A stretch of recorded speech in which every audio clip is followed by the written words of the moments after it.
Bem, nós já vimos, né, que o Império Romano tinha sido dividido em duas partes, né?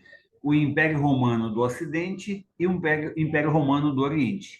Vimos também que os dois estavam sendo atacados. O do Oriente atacado pelos persas e o do Ocidente atacado pelos germanos, os bárbaros, né? O do Oriente resistiu, a gente vai já falar sobre ele, ainda ficou mais 10 séculos ainda ele existiu. Mas o Império Romano do Ocidente, esse atacado pelos germanos, nós vimos no vídeo passado que ele foi derrotado, né? Então, os bárbaros, os germanos, invadiram Roma e conquistaram a parte ocidental do Império Romano. Bem, apesar dos germanos terem conquistado essa parte ocidental, ocidente, né, oeste, apesar de terem conquistado essa parte ocidental do Império Romano, eles tiveram algumas dificuldades. Primeiro que os germanos eles formavam pequenos reinos com clãs, né? Não tinha uma organização política central de Estado, então não tinha um controle unificado, né? Havia rivalidades entre os próprios clãs, eles se instalavam, formavam pequenos reinos, mas um reino tinha rivalidade com o outro e às vezes entrava até em conflito. Além do mais, as instituições romanas praticamente desapareceram e aí ficou difícil formular novas leis e aplicar as leis que já existiam. E por causa disso, eles começaram a aplicar as tradições germânicas. Vejam só, Roma era avançadíssima, inclusive nas leis. Os germanos destruíram tudo isso porque as instituições desapareceram e voltaram a aplicar as suas tradições. Além disso, a crença politeísta dos germanos entrava em conflito com o cristianismo, que já dominava grande parte dos territórios do Império Romano. Bom, a Igreja cristã, como nós já sabemos, ela passou a ser um poder paralelo ao do imperador, não é verdade? E isso serviu para preservar a cultura romana e manter forte influência mesmo nos reinos germânicos. E essa influência ficava maior conforme os povos germânicos iam se convertendo ao cristianismo. Quanto mais eles eram cristãos, mais sofriam a influência da igreja cristã. Os reinos germânicos, como ele não tinha esse poder central, não tinha um Estado central, eles se aproximaram da igreja para formar uma estrutura política mais homogênea, que pudesse coordenar todo o território. E em troca disso, quer dizer, a igreja ajudava os reinos germânicos nessa política. Em troca, a igreja foi ganhando mais fiéis, porque os líderes germânicos se convertiam ao cristianismo. E aí, quem habitava o reino de cada um também acabava se convertendo.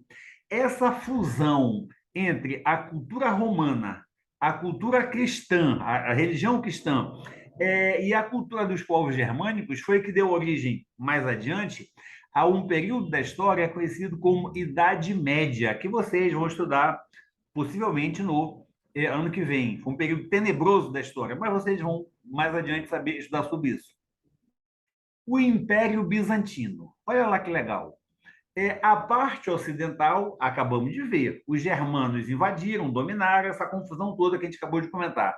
Já na parte oriental surgiu o Império Bizantino. Olha o que aconteceu.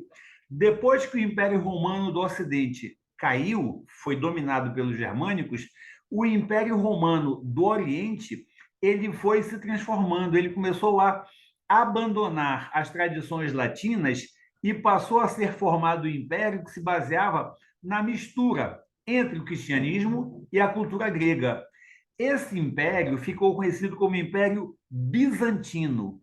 Esse nome bizantino, ele vem de Bizâncio, lembram? Era o antigo nome de Constantinopla. O nome era Bizâncio. Quando Constantino mudou o governo para lá, ele mudou para Constantinopla, mas o nome antigo era Bizâncio. Bem, nesse Império Bizantino, ou seja, que era o Império Oriental Romano, é o Império Romano Oriental, misturado agora com a cultura grega, as leis foram sendo modificadas para se adequar à monarquia cristã que foi instaurada. O que acontecia? Por que monarquia cristã? Porque acreditava-se que o rei, o governante, ele tinha origem divina. E a gente já viu que os cristãos aceitavam essa origem divina. E as leis foram sendo modificadas para se adaptar a isso aí. A sede, né, era Bizâncio, com o nome agora de Constantinopla. Foi Bizâncio, mudou para Constantinopla e hoje é Istambul, na Turquia. Isso pode se perguntar de vocês, tá? Qual é o nome atual de Bizâncio ou de Constantinopla, que é a mesma coisa? Istambul, na Turquia. Bem, no século VI, o imperador Justiniano reorganizou as leis vindas de Roma, que ainda estavam em vigor, e afastou, excluiu aquelas que não eram mais usadas. Isso ficou conhecido como o Código de Justiniano, que até hoje é muito usado. Esse Código de Justiniano foi a base do Código Civil que nós temos hoje no Brasil, por exemplo. Claro que muita coisa mudou, mas ele foi a base. Mas isso é outra história, tá? O fato é, no século VI, o imperador Justiniano fez uma importante reorganização das leis e criou esse Código de Justiniano.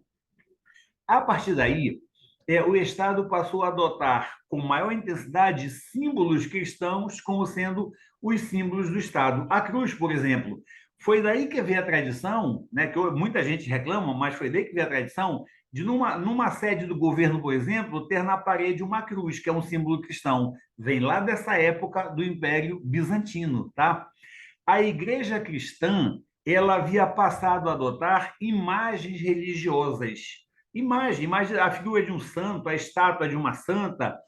No início da igreja, essas imagens religiosas não eram usadas porque elas lembravam os rituais pagãos.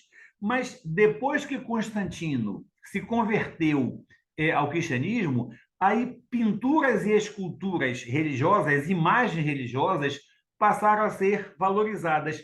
Mas isso teve um motivo. Por que foi? Lembra que a gente comentou que, na verdade, a gente vai comentar no exercício ainda. As pessoas mais abastadas, mais ricas, os meninos, tinham acesso a uma boa educação, mas as pessoas mais pobres não. Os plebeus, a maioria não sabia ler.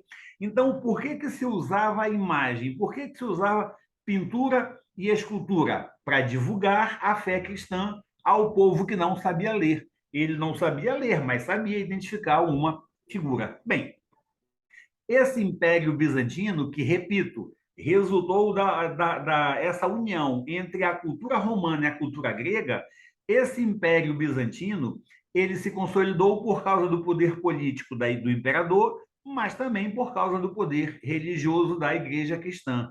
E aqui, olha, vocês sabem que nas provas de vocês aparecem imagens para você identificar o que é essa. No Império Bizantino, vários templos religiosos foram construídos, tá? Isso aí em Istambul, que na época era Constantinopla, Igreja de Santa Sofia, hoje fica em Istambul, lá do Império Bizantino. Linda, né? Muito bonita a construção. Bem, nos domínios de Bizâncio, ou seja, lá na capital, Constantinopla, o poder central foi mantido, ou seja, lá havia uma unidade de comando. E por isso, o exército, que tinha esse poder central, o exército impediu que os povos germânicos invadissem e se estabelecessem. Os germânicos já haviam dominado a parte ocidental, mas a oriental não. Dizia, epa, aqui não. Aí o exército desse Império Bizantino impediu que os povos germânicos pudessem invadir e se estabelecer. E por essa razão, o Império Bizantino conseguiu manter sua unidade e seu modo de vida sem as influências dos povos germânicos, tá? Sem influências germânicas.